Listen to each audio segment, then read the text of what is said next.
March 9ರಂದು Somnath ಜ್ಯೋತಿರ್ಲಿಂಗ ದರ್ಶನ ಮತ್ತು ರುದ್ರಪೂಜೆ. ಇದು ಜಗತ್ತಿನ ಅತ್ಯಂತ ನಿಗೂಢ ಶಿಲೆಯ ಕಥೆ. 1000 ವರ್ಷ ಹಳೆಯದಾಗಿದ್ದ ತೇಲುತ್ತಿದ್ದ ಜ್ಯೋತಿರ್ಲಿಂಗ. ಈ ಬರೋ ಸೋಮವಾರ ಮಾರ್ಚ್ 9ನೇ ತಾರೀಕು ನಾಡಿದ್ದು ಸೋಮನಾಥ ಜ್ಯೋತಿರ್ಲಿಂಗ ದರ್ಶನ ಮತ್ತು ರುದ್ರಪೂಜೆ ಕಾರ್ಯಕ್ರಮನ ಆಯೋಜನೆ ಮಾಡಿದ್ದೀವಿ. ಆರ್ಟ್ ಆಫ್ ಲಿವಿಂಗ್ ಚಿಕ್ಕಮಗಳೂರು ಶಾಖೆ ವತಿಯಿಂದ.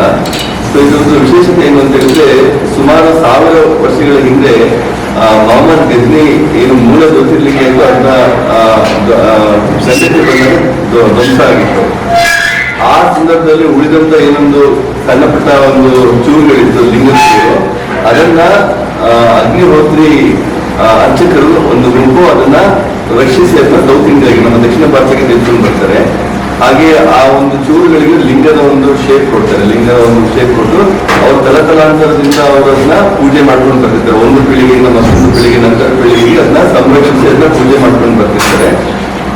ಆರ್ಟ್ ಆಫ್ ಲಿವಿಂಗ್ ನ ಸಂಸ್ಥೆ ವತಿಯಿಂದ ಸೋಮನಾಥ ಜ್ಯೋತಿರ್ಲಿಂಗ ದರ್ಶನ ಮತ್ತು ರುದ್ರಪೂಜೆ ನಗರದ ಬಸವನಹಳ್ಳಿ ಮುಖ್ಯ ರಸ್ತೆಯ ಶ್ರೀ ಬ್ರಹ್ಮಸಮುದ್ರ ರಂಗಣ್ಣ ಕಲ್ಯಾಣ ಮಂಟಪದಲ್ಲಿ ಮಾರ್ಚ್ 9ರಂದು ಸಂಜೆ 5ರಿಂದ ರಾತ್ರಿ 8ರವರೆಗೆ ನಡೆಯಲಿದೆ ಎಂದು ಸಂಸ್ಥೆಯ ಮುಖಂಡ ಪ್ರವೀಣ್ ಹೇಳಿದರು. 24ರಲ್ಲಿ ಕಂಚಿ ಮಹಾಚಾರ್ಯರು ಏನಿರ್ತಾರೆ ಅವರನ್ನ ಭೇಟಿ ಮಾಡಿ, ಈ ತರ ನಮ್ಮ ಹತ್ರ ಒಂದು ಮೂಲ ಜ್ಯೋತಿರ್ಲಿಂಗ ಇದೆ, ಸೋಮನಾಥ ಜ್ಯೋತಿರ್ಲಿಂಗ ಇದೆ, ಅದನ್ನ ಏನ್ ಮಾಡ್ಬೇಕು ಅಂತ ಕೇಳಿದಾಗ ಅವ್ರು 100 ವರ್ಷ ಅದನ್ನ ಹಾಗೆ ಬಚ್ಚಿದ್ದೀರಿ.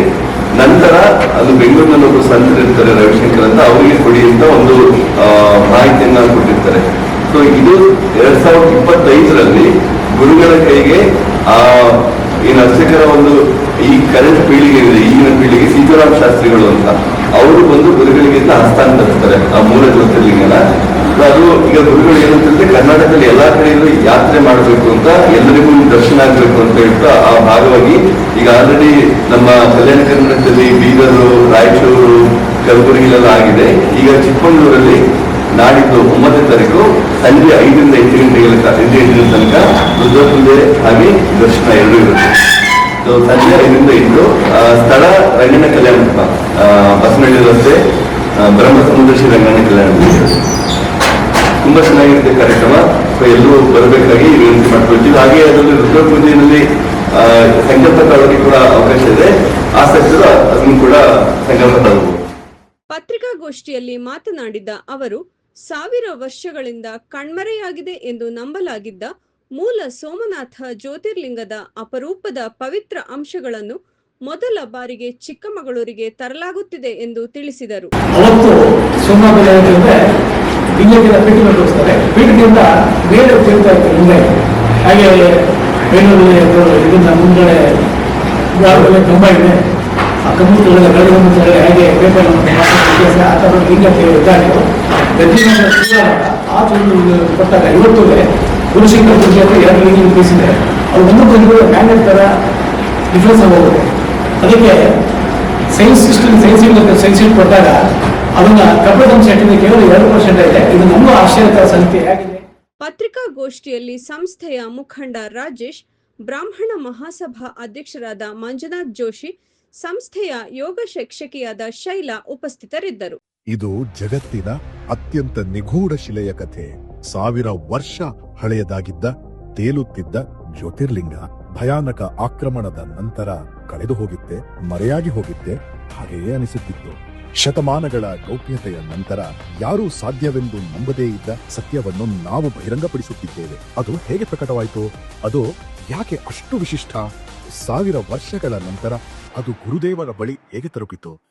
ಪ್ರಾಚೀನ ಹಿಂದೂ ಶಾಸ್ತ್ರಗಳ ಪ್ರಕಾರ ಸೋಮನಾಥ ದೇವಾಲಯ ಸಾಧಾರಣ ದೇವಾಲಯವಾಗಿರಲಿಲ್ಲ. ಅದು 12 ಪವಿತ್ರ ಜ್ಯೋತಿರ್ಲಿಂಗಗಳಲ್ಲಿ ಮೊದಲನೆಯದಾಗಿತ್ತು.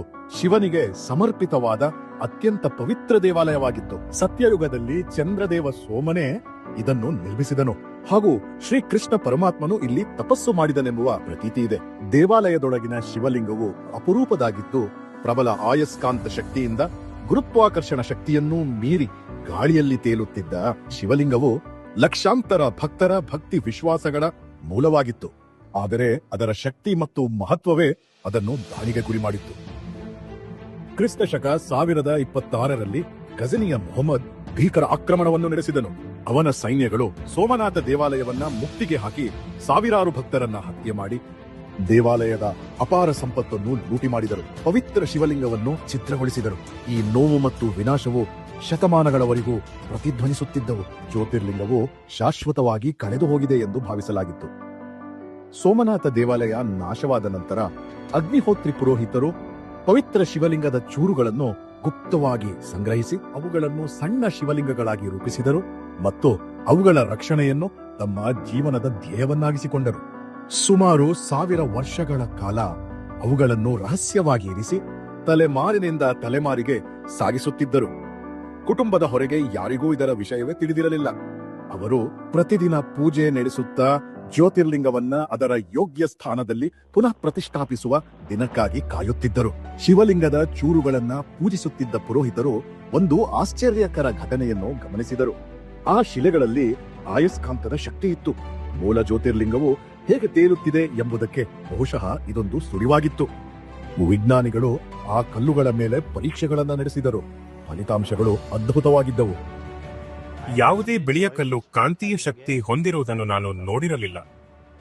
ಇದು ಸೂಪರ್ ಮ್ಯಾಗ್ನೆಟಿಕ್ ಆಗಿದೆ, ಆದರೆ ಅದರ ಆಯಸ್ಕಾಂತದ ಕ್ಷೇತ್ರವು ಸಾಧಾರಣ ಆಯಸ್ಕಾಂತದ ಹಾಗೆ ಧ್ರುವಗಳಲ್ಲಿಲ್ಲದೆ ಅದು ಮಧ್ಯಭಾಗದಲ್ಲಿದೆ. ವಿಜ್ಞಾನಿಗಳು ಬೆರಗಾದರು. ಇಂತಹದ್ದನ್ನು ಅವರು ಎಂದಿಗೂ ನೋಡಿರಲಿಲ್ಲ. ಇನ್ನೂ ಹೆಚ್ಚು ಆಸಕ್ತಿಯ ವಿಷಯವೇನೆಂದರೆ ಈ ಕಲ್ಲಿನಲ್ಲಿ ಕಬ್ಬಿಣದ ಅಂಶವು ಅತ್ಯಲ್ಪ. ಆಯಸ್ಕಾಂತ ಗುಣಗಳಲ್ಲಿ ಕಬ್ಬಿಣದ ಅಂಶ ಮುಖ್ಯ. ಈ ಸಂಯೋಜನೆಯೊಂದಿಗೆ ಆಯಸ್ಕಾಂತದ ಗುಣಲಕ್ಷಣಗಳನ್ನು ಪ್ರದರ್ಶಿಸುತ್ತಿರುವ ಯಾವುದೇ ವಸ್ತುವು ಭೂಮಿಯ ಮೇಲಿಲ್ಲ ಎಂದು ವಿಜ್ಞಾನಿಗಳು ಗೊಂದಲಕ್ಕೊಳಗಾದರು. ಇದರಲ್ಲಿ ಕಬ್ಬಿಣದ ಅಂಶ ಕೇವಲ 2% ಮಾತ್ರ ಇದೆ. ಆದರೆ ಅದು ಏಕೆ ಎಂದು ನನಗೆ ವಿವರಿಸಲು ಸಾಧ್ಯವಾಗುತ್ತಿಲ್ಲ. ಆದರೆ ಖಂಡಿತವಾಗಿಯೂ ಇದರಲ್ಲಿ ಆಯಸ್ಕಾಂತ ಶಕ್ತಿ ಇದೆ. ಪ್ರಾಚೀನ ಭಾರತೀಯ ಶಾಸ್ತ್ರಗಳಲ್ಲಿ ಬಾಹ್ಯಾಕಾಶದಿಂದ ಬಂದಿರುವ ಇಂತಹ ವಸ್ತುವಿನ ವರ್ಣನೆ ಇದೆ. 1924ರಲ್ಲಿ ಕಂಚಿಯ ಶಂಕರಾಚಾರ್ಯರು ಪುರೋಹಿತರಿಗೆ ಶಿವಲಿಂಗವನ್ನು 100 ವರ್ಷಗಳ ಕಾಲ ಗುಪ್ತವಾಗಿ ಇಡಲು ಸೂಚಿಸಿದರು.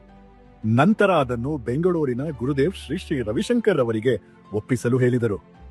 ಕೊನೆಗೂ ಆ ಐತಿಹಾಸಿಕ ಕ್ಷಣ 2025ರ ಜನವರಿಯಲ್ಲಿ ಬಂದೇ ಬಿಟ್ಟಿತು. ಆ ಪವಿತ್ರ ಪರಂಪರೆಯ ಕೊನೆಯ ರಕ್ಷಕರಾಗಿದ್ದ ಸೀತಾರಾಮ ಶಾಸ್ತ್ರಿಗಳು ಗುರುದೇವರನ್ನು ಭೇಟಿ ಮಾಡಲು ಪ್ರಯಾಣ ಬೆಳೆಸಿ ಶಿವಲಿಂಗದ ಅಂಶಗಳನ್ನು ಅವರಿಗೆ ಹಸ್ತಾಂತರಗೊಳಿಸಿದರು. ಈ ಕಾರ್ಯಕ್ಕಾಗಿ ಗುರುದೇವರ ಬಳಿಗೆ ಹೋಗು ಎಂದು ಹೇಳಿ ಅವರು ನನ್ನನ್ನು ಕಳುಹಿಸಿದರು. ಅದಕ್ಕಾಗಿ ನಾನು ಗುರುದೇವರ ಬಳಿಗೆ ಬಂದಿದ್ದೇನೆ.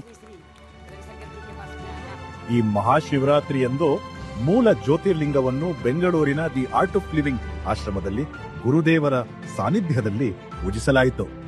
ಸಾವಿರಾರು ವರ್ಷಗಳು ಕಾದ ನಂತರ ಭಕ್ತಾದಿಗಳಿಗೆ ಜ್ಯೋತಿರ್ಲಿಂಗದ ದಿವ್ಯ ದರ್ಶನ ಮಾಡಿ ಆಶೀರ್ವಾದ ಪಡೆಯುವ ಅವಕಾಶವೂ ಭಾಗ್ಯವೂ ದೊರಕಿತು.